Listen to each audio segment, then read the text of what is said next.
Hello everybody, hello everybody. I love myself. I love myself. Connecting the mind with the heart, okay? Your intellect with your feelings. We're born with a bunch of feelings. Don't forget about the feelings. I'm not saying live into them all the time, but make sure you know your feelings. Love, hate, sadness, happiness, joy, all this stuff, yeah? So in this video, I'm gonna talk about something when it came out last night. 1 second.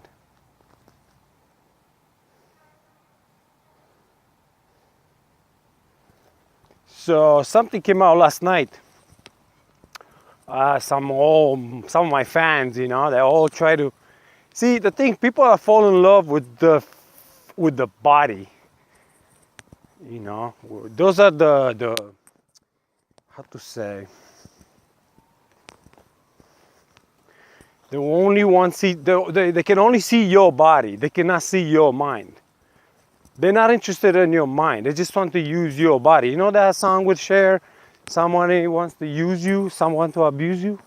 Well, those are the people that just so after your body. Even if you're telling them you're going through some changes and you're feeling better, they're still telling you, like for example, some of the people are telling me like, Nico, when you gonna, go back to the gym and get big and get your abs ripped and all that stuff. And I was trying to explain them. I said, listen, I'm feeling good. I'm doing something more smarter than bodybuilding. Way smarter. Way smarter. And beneficial for the body. I work with the nerve system. I work with the myofascia. I work with like changing diets, working with different things. And also I like to relax the body. And I'm gonna tell you something. I always have some nice abdominals, like even now I have, but I'm not cutting so much on the salt, on sugar and other things because sometimes the body needs to rest, at rest. To keep your abs really straighted, sometimes you gotta do some special diets, and people do a lot of stuff like water pills and different steroids or tons of crazy cardio where they're running they're burning the fat of their organs because they have a little bit of fat on top of each organ, and that's beneficial for you. Fats are the first source of energy. After you burn your sugars in your body, you're gonna start burning your fats. But if you don't have any fats, you're gonna start burning your muscles. So you're gonna eat on your muscles to feed yourself. And people say, yeah, but you can eat more. But I travel a lot. And I do a lot of hikes, and I don't like to carry backpacks full of food when I go for a hike. If you have a friend, a bodybuilder, somebody who's a pretty big size, and you really live with him and you try to study him, you really understand how much stress he has on food. Like he always have to think on his food, protein, carbohydrates, vitamins, all this stuff. So he's adding stress to his life. Truly, he's adding stress to his life.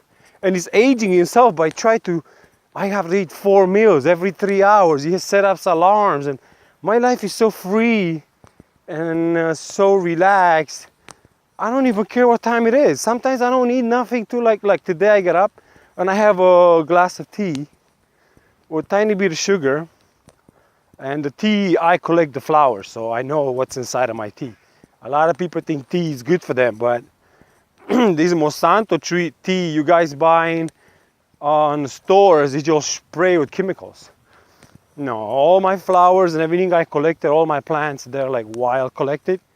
And I'm not saying they're 100% organic because there's a lot of pollution in the air, but still nobody come and spray on them, like lots of chemicals. So I have a glass of tea, and I'm probably not gonna eat nothing till like 1 p.m.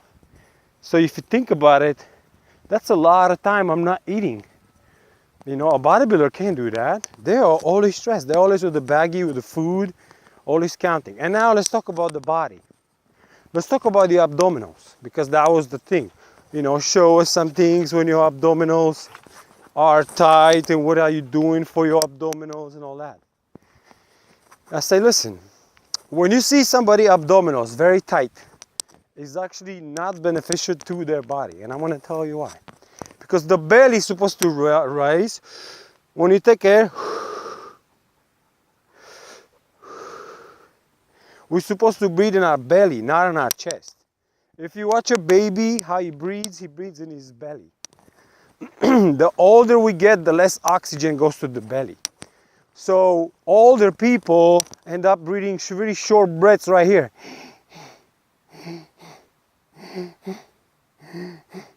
See, that's not healthy.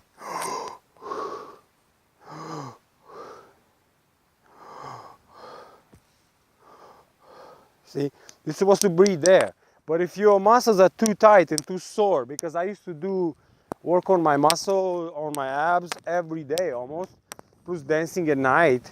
And I used to, when I say every day, I mean 30, 40 minutes, I'll do crunches and leg raises and all that stuff. So it gets very tense and tight. So you're creating some kind of like, as you're burning all the fat on your organs and all that stuff, like all these people that run marathons, you know, they pretty much what they're doing, they're burning their organs. You know, the marathon is over and they have to recover. They might take them a week or 2 weeks or a month to recover, maybe even longer if they don't know what the fuck they're doing, you know. So I want to elongate my life, not shorten my life. The Indians have a philosophy.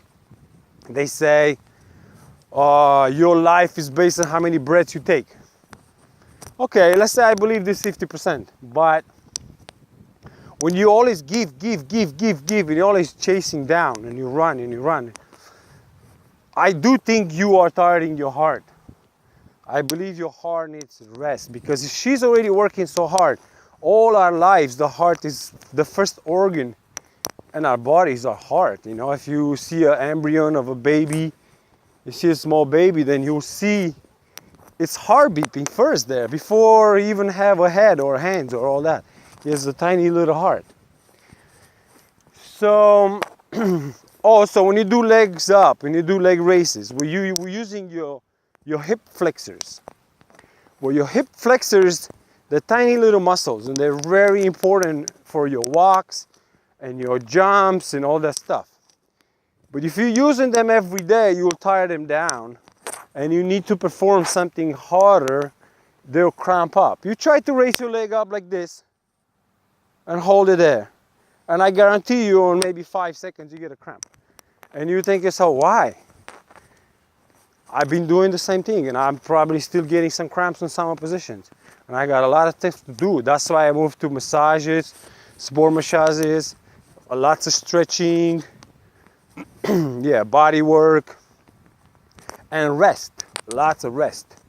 I'm 41 now, and if I need to get in super shape to impress somebody on a camera, then I can probably cut down my body fat and increase my protein or something, and then I'll buck up, you know, right away, because they call it muscle memory. You can Google that too. They have memories. They've been big already, they'll go right back over there. It's like a computer. The body is an amazing computer. And he has everything programmed. I weigh now 83, 84 kilograms. Even if I eat or I don't eat, or I sleep or I don't sleep, I usually go right there. My body stays right there. It's amazing. He keeps his own weight. Everybody at the gym where I go, almost everybody, and we go in the dressing room, they're talking about, I lost weight. I gained 1 pound. I lost 2 pounds. And they're all stepping on the scale, stressing themselves up. This weekend I didn't feel good. I was sick. And I laugh. I said, listen, man.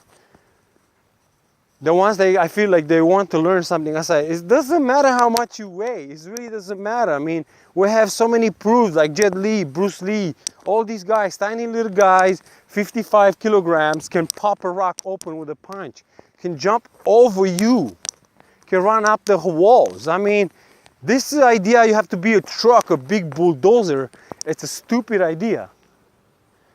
You know? The dogs meet each other. The wild dogs. This is close to where I live right now, so I